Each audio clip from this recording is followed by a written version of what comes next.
Well, let's talk more about the price hikes now and what we might be able to do about all of this with our personal finance expert, Amy Knight. Good morning, Amy. Thank you for joining us.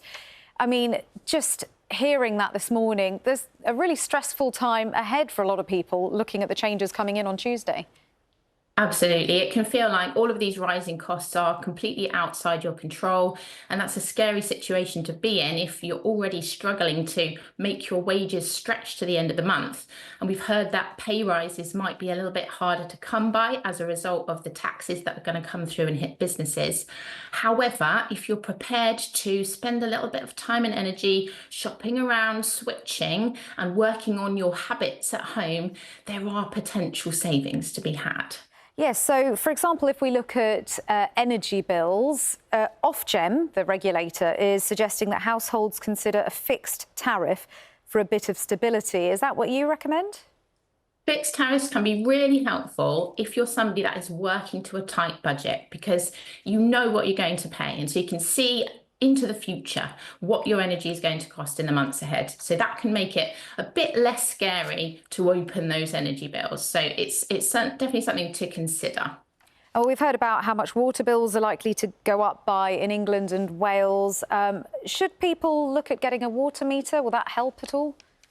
It can do, particularly if you're in a property where your usage has been overestimated. So your water may be estimated based on the size of your property, the number of people living in your house. If you think you're actually using less water, then getting a meter is a good idea because you'll pay for what you actually use, not the estimate. But there are some bills where people can't really do anything about the rises, you know, council tax, vehicle tax. What can be done in those cases?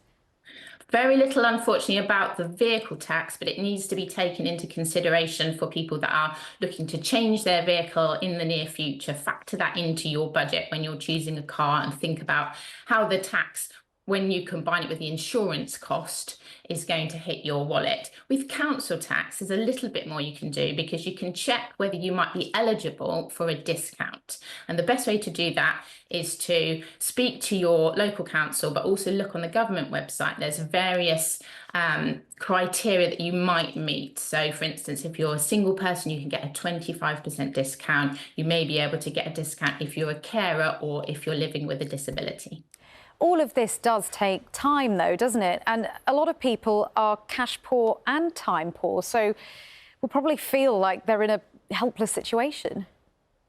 Yeah, that's completely understandable. And I appreciate that in terms of people's lives being extremely busy and we simply don't have the time to spend researching the best deals. One thing you could try is to agree with your friends and family who will research what and share what you find and be willing to pass on tips to other people if you've been able to save money.